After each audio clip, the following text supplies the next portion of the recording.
Amerika Birləşmiş Ştatlarının İranla müharibə apardığı bir məqamda ordunun quru qoşunlarının qərargah rəisi general Randy George və digər iki general istefa verib.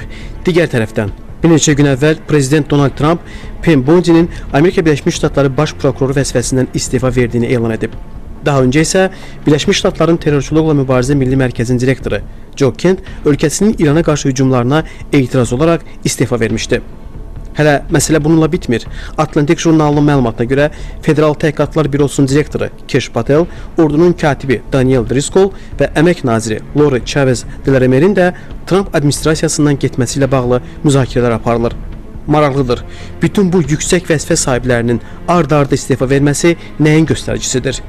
Terrorçuluqla mübarizə Milli Mərkəzinin direktoru Joe Kent'in istefasının İrandakı hərbi əməliyyatlara etirazı olduğu bəllidir. Bəs müharibə aparan ordunun yüksək vəzifələri niyə istefa verirlər?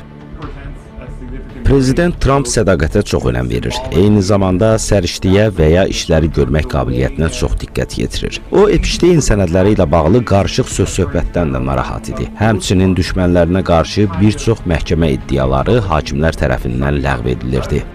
Deməli, Amerika Birləşmiş Ştatları prezidentinin administrasiyasında Trumpla İran və digər məsələlərlə bağlı eyni yolu getməyənlər, onunla razılaşmayanlar var.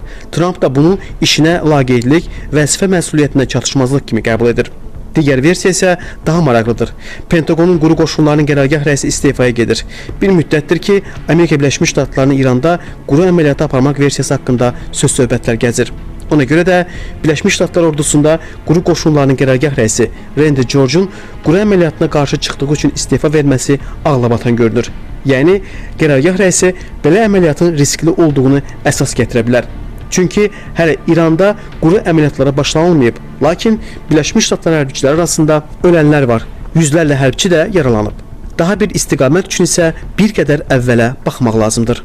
Covid-19 pandemiyası zamanı haqsız yerə ordudan qovulan hərbiçilərin yenidən işə götürülməsi səylərimiz barədə məlumat vermək istəyirəm. Son bir ildəki işlərimizlə fəxr etsəm də, işləri tam qaydasına qoymaq öhdəliklərimiz hələ tam deyil. Buna görə də Müharibə Nazirliyinin ötən ilin aprel ayında müəyyən edilmiş bərpa və xidmətə qayıtma təlimatının tətbiqi müddətini uzadıram. Yenidən işlənmiş təlimat artıq 1 aprel 2027-ci ilə qədər xidmətə qayıtmaq istəyən keçmiş hərbiçilərimizə, döyüşçülərimizə şamil ediləcək.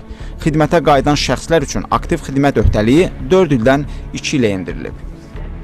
Pentagon rəhbərinin bu fikri isə əsas verir ki, əslində ordu daxilində təmizləmə kimi görünən kadr dəyişiklikləri ötən ildən planlaşdırılıb.